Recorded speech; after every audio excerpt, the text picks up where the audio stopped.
चलिए देखते हैं बीपीएससी टायर 3 के 9-10 क्लास के पेपर के सॉल्यूशंस। ठीक है ना। अभी आज के सेक्शन में जो हम कवर करेंगे वो हम आपका कवर करेंगे सीआई एंड एसआई। ठीक है, उसके किस प्रकार के क्वेश्चंस आपसे पूछे जाते हैं और उसमें क्या क्या डाउट और कंसर्न्स आते हैं वो सब हम अभी डिस्कस करेंगे। ठीक है, तो सबसे पहला क्वेश्चन जो हमको दिया हुआ है, थोड़ा सा हम ट्रिक्स के साथ जाएंगे, कोई डाउट है तो आप पूछिएगा। कह रहा है कि पहले हिंदी वाला देख लेते। किसी धनराशि पर साधारण ब्याज एवं चक्रवर्ती ब्याज के बीच का अंतर 2 वर्ष, ये 2 वर्ष को थोड़ा ध्यान रखेंगे। 5% ब्याज में है 5% ब्याज में है 15 रुपए, तो वह राशि है, मतलब 15 रुपए डिफरेंस आ रहा है दोनों में। ऑब्वियस सी बात है कि हम लोग पहले से बाई कंसेप्चुअली हम लोग क्या जानते हैं कि सीआई जो है वो इक्वल्स टू होता है एसआई। किसके लिए? 1 साल के लिए। और दूसरी साल में जब भी 1 साल से ज्यादा टाइम होता है तो सीआई हमेशा ग्रेटर देन होता है एसआई से, when time is more than 1 year. 1 साल से ज्यादा का टाइम होता है आपका, तो ठीक है ना। तो 1 साल के टाइम है तो हमेशा ये दोनों आपस में बराबर होंगे। अब हमसे कह रहा है 15 रुपए का डिफरेंस है, तो ये क्वेश्चन हम ट्रिक से डायरेक्टली करें। 15 रुपए का डिफरेंस है कितने से? 5% से, तो 5 डिवाइडेड बाई 100। तो 5 डिवाइडेड बाई 100 मैंने इसमें किया है, तो 5% से मुझे को ये समझ में आ जाएगा यहाँ पे कि जो डिफरेंस आ रहा है ऐसा ही उसका पहली साल के लिए, ये 1 साल के लिए आ रहा है। ठीक है, तो ये 1 साल के लिए कितना हो गया रुपया मेरा? 300 रुपए आ गया। ठीक है, अब मुझे दूसरी साल के लिए करना है, तो जो अमाउंट आया है उसको मैं दूसरी साल के लिए, क्योंकि 2 साल के लिए अपन को डिफरेंस है, अपन रिवर्स वाइज चल रहे हैं, अपन को अमाउंट निकालना है, ये हमारा डिफरेंस था। ठीक है, तो मैं वापस 300 यहां लिखूंगा और वापस 5% के रेस्पेक्ट में जाऊंगा, तो 300 इंटू 100 डिवाइडेड बाई 5, 5 6 30, तो इफेक्टिवली ये कितना आ गया? 6000 रुपए। ठीक है, ये मेरा अमाउंट आ गया। तो आंसर कौन सा हो गया मेरा? ए करेक्ट है। अब आप कहोगे मैंने ये 2 बार क्यों किया? क्योंकि उसने क्या बोला था? 2 साल, क्योंकि यहाँ पे 2 साल है। ये ट्रिक आप जब भी यूज करोगे जब 1 या 2 साल की बात हो रही हो। 3 साल में क्या है, थोड़ा सा और लेंथी हो जाता है, तो टाइम थोड़ा ज्यादा कंजम्पशन होता है, तो उसको हम अलग अप्रोच से आगे देखेंगे। ठीक है नेक्स्ट क्वेश्चन पे आते हैं। कह रहा है present population of a town is 1,76,400. If the rate of increase is 5% per annum, its population after 2 year. देखिए ज्यादातर आपसे 2 साल के लिए ही पूछा जाएगा, और 2 साल के लिए जब भी हमसे पूछा जाएगा तो हमको कैसे अप्रोक्सीमेशन के थ्रू भी आगे बढ़ सकते हैं। हमको जरूरी नहीं कि हर बार फॉर्मूला ही लगाना है। एक शहर की वर्तमान जनसंख्या इतनी है, यदि जनसंख्या में वृद्धि 5% 1 साल के हिसाब से हो रही है, तो उस शहर की जनसंख्या 2 साल बाद कितनी होगी। जब भी हम लोग कोई जनसंख्या का क्वेश्चन कर रहे होते हैं तो वो हमेशा किसके रेस्पेक्ट में होता है? हमारा कंपाउंड इंटरेस्ट के रेस्पेक्ट में। तो या तो आप ये है कि कंपाउंड इंटरेस्ट का फॉर्मूला लगा दो, बाई 1 प्लस आर बाई 100, और ऊपर यहाँ पे एन ये क्या हो जाएगा आपका? टाइम, 2 साल। रेट आपके 5% दी हुई है और आपके पॉपुलेशन दी हुई है 1,76,400। लेकिन इसमें क्या है, आपकी कैलकुलेशन बहुत लगेगी, और कैलकुलेशन जब लगेगी तो आपको टाइम ज्यादा लगेगा। उससे बेटर है कि हम लोग दूसरे साल में जब चाहते हैं तो हम लोग एक चीज जानते हैं ना कि सी आई इक्वल्स टू क्या होता है? एस आई फर्स्ट ईयर, और C I is little bit greater than S I in second year. क्यों? क्योंकि इस फर्स्ट ईयर के इंटरेस्ट पे भी इंटरेस्ट लग जाता है। ठीक है, तो सिंपल है, हम सिंपल इंटरेस्ट के थ्रू समझ लेते हैं। अब 1 साल में कितना लग रहा है? 5%, तो 2 साल में कितना लगेगा? 1 ईयर इक्वल्स टू 5%, तो 2 साल में 5 इंटू 2 10% हो गया। मैं सिंपल इंटरेस्ट के साथ जाऊंगा, करेक्ट। सिंपल इंटरेस्ट के साथ जब 2 साल में मेरा 10% हो रहा है, तो 1,76,400 का 10% कितना हो जाएगा? मल्टीप्लाई बाय 10 कर दिया मैंने, 1 जीरो उड़ गया, तो वह 1,76,400 की जगह मेरा कितना बचेगा? 17,640। ये मेरा 10% हो गया उसका। तो इसको मैं ऐड कर दूंगा किसमें? जो मेरी जनसंख्या है, तो जनसंख्या है 1,76,400, और उसमें मैं 17,640 को ऐड कर दूंगा।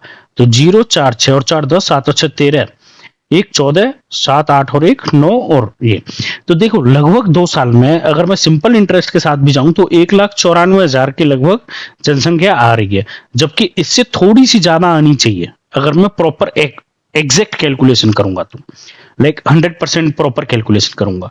तो अब आप देखो इससे मिलता हुआ ये आंसर है कि नहीं है मेरे पास? 1,94,040 है, यहाँ 481 है। एग्जैक्ट जब इस फॉर्मूले से क्वेश्चन आप सॉल्व करोगे तो आंसर सी आपका क्या होगा? करेक्ट होगा। लेकिन इस तरीके से आप विद इन 10 सेकेंड्स और 15 सेकेंड आप आंसर कर पाओगे। आपको इसका बस 10% करके इसी में जोड़ देना है, बात खत्म हो जाएगी। करेक्ट। और 10% भी करने में सिर्फ आपको एक जीरो हटाना है, मैंने तो आपको कैलकुलेट करके दिखाया, एक जीरो हटा दीजिए और उसी को जोड़ दीजिए, दैट इज आंसर। तो आंसर कितना आ गया आपका 1,94,000। तो ट्रिक से हम लोग थोड़ा सा ज्यादा आगे पढ़ेंगे, ठीक है। हमसे कह रहा है सिंपल इंटरेस्ट, चलिए हिंदी वाला देखते हैं। 4.5 साल बाद एक धनराशि का साधारण ब्याज धनराशि का 9/10 है, तो ब्याज का दर बताओ। ऑब्वियस सी बात है कि जो भी जैसे रेशियो में दिया जाता है उसी अमाउंट का, तो उसका मतलब ये कहना चाह रहा होता है कि मतलब अगर मैं 10 रुपए पे मुझे 9 रुपए इंटरेस्ट मिल जा रहा है, अगर मैं मल्टीप्लाई कर दूं 10 से, तो ये कितना हो जाएगा यहाँ, लाइक मेरा 100 हो जाएगा 90। तो 100 से हम इजीली कैलकुलेट कर पाते हैं, इसलिए मैंने बोला 100 रुपए पे मेरा 90 रुपए क्या है इंटरेस्ट, तो ये इंटरेस्ट मेरा 90 रुपए है, करेक्ट। अब या तो आप 10 रुपए के रेस्पेक्ट में ले लेते, लेकिन मैंने परसेंट के रेस्पेक्ट में जाना है ना मेरे को यहाँ पे, तो मैंने उसको क्या किया, पूरा 100 रुपए कर लिया, जिससे परसेंट में जो नंबर आएगा वही मेरा क्या होगा, परसेंट होगा, करेक्ट। तो ये हो गया मेरा 90। तो 90 रुपए मेरा इंटरेस्ट बन जा रहा है कितने साल में, 4.5 साल में। 4.5 मतलब 4 दूनी 8, इसका मल्टीप्लाई करेंगे और एक ऐड कर देंगे, तो ये कितना लिखा है 9/2। ऐसे ही तो लिख सकते हैं हम इसको, लाइक कंप्लीट भिन्न में जब इसको हम लिखेंगे तो, ठीक है। तो साढ़े इतने टाइम में, लाइक 9/2 टाइम में, साल में मेरा 90% 90 इंटरेस्ट हो जा रहा है। तो पर ईयर 90 निकालना है, तो 90 इसको डिवाइड कर देंगे, तो 90 इंटू 9 इंटू 2, 9 से ये 10 बार कट गया, तो फाइनली 10 इंटू 2, तो आंसर क्या हो गया मेरा 20%।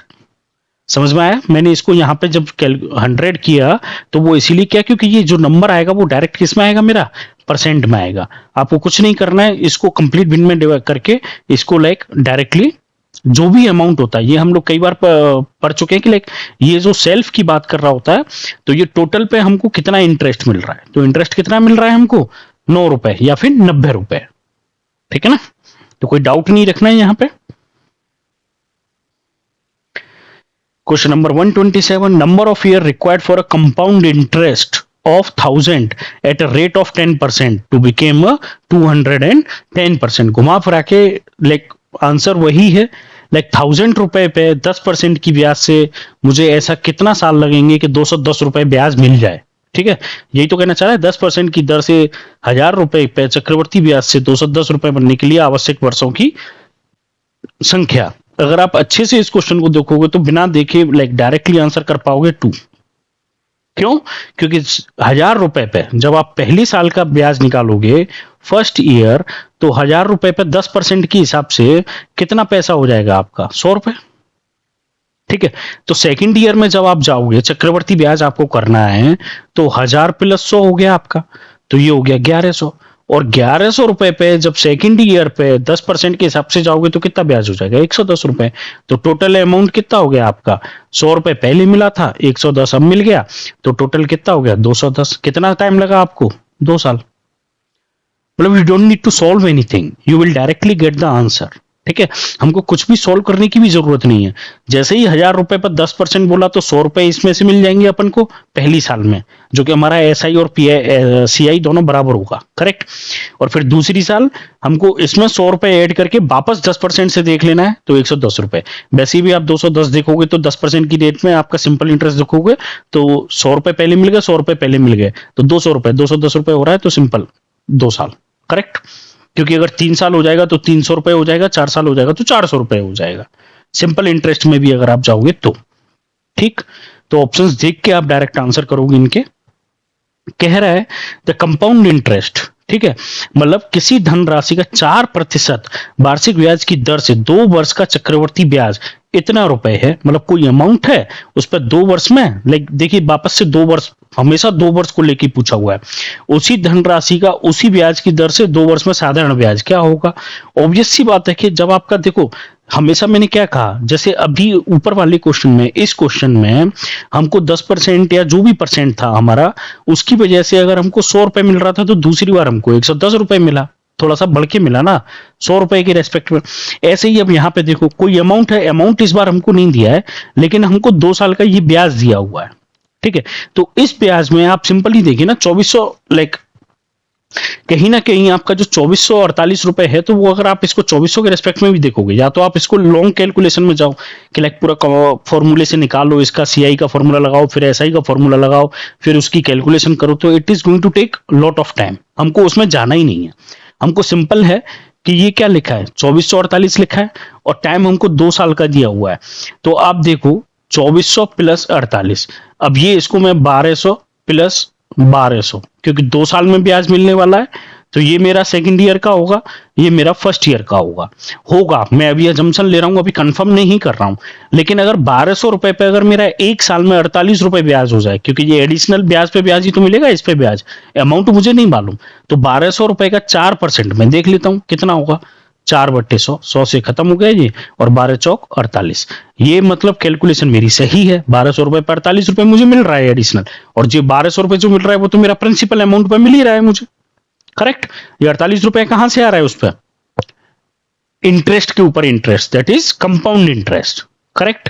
तो सिंपल इंटरेस्ट से मतलब कितना मिल रहा है मुझे, सिर्फ 1200 प्लस 1200। आंसर कितना हो गया, डी। नहीं सोचना है ज्यादा, करेक्ट। कैलकुलेशन में नहीं घुसना है क्वेश्चंस के, ठीक है ना। अब ऐसे ही ये है, हमसे कह रहा है the ratio of simple interest earned, ये आई थिंक आपका टायर 2 का क्वेश्चन है, टायर 2 में पूछा हुआ क्वेश्चन है, ठीक है। मैं यहां मेंशन करना भूल गया हूं, टायर 2 के ऑल्दो हम वापस से एक बार देखेंगे सारे के सारे क्वेश्चंस, ठीक। The ratio of simple interest earn by the certain amount, ठीक है, at the same rate of interest for 6 year and 9 year, ठीक है। तो देखिए सिंपल इंटरेस्ट का हम लोग फॉर्मूला क्या देखते हैं, simple interest equals to PRT by 100। 100 तो अपने आप में एक नॉर्मल वैल्यू है, तो मैं कह सकता हूं कि जो सिंपल इंटरेस्ट होता है वो प्रिंसिपल के डायरेक्टली प्रोपोर्शनल होता है। अगर इस 100 को कांस्टेंट मान लूं तो रेट के डायरेक्टली प्रोपोर्शनल होता है और टाइम के डायरेक्टली प्रोपोर्शनल होता है। तो मतलब सिंपल इंटरेस्ट जो है वो इन तीनों के इंडिविजुअली प्रोपोर्शनल होता है। तो जब टाइम की प्रोपोर्शनल है ही आपस में, तो simple interest simple 1 divided by simple 2 जब इक्वल्स टू में लिखेंगे तो टाइम 1 डिवाइडेड बाई टाइम 2, यानी कि simple 1 divided by simple 2 is equals to 6/9। 3 से काट लो, 3 दूनी 6, 3 3 9, तो दोनों का रेशियो कितना हो गया आपका 2/3। तो ये आपको फॉर्मूले से मालूम ही है कि सिंपल इंटरेस्ट जो होता है वो हमेशा किसके बराबर होता है, मतलब प्रोपोर्शनल किसके होता है, आपका मूलधन के प्रोपोर्शनल होता है, आपकी ब्याज की दर के प्रोपोर्शनल होता है, और आपके समय की प्रोपोर्शनल होता है। तो दैट डिपेंड्स, करेक्ट। जब दोनों का इंटरेस्ट का हमको रेशियो निकालना है तो वो रेशियो किसके रेशियो के बराबर हो जाएगा, टाइम के। लेकिन टाइम इन्होंने 6/9 आपस में एक बार डिविजिबल हो रहा है, तो आंसर क्या हो जाएगा आपका 2:3, ठीक है।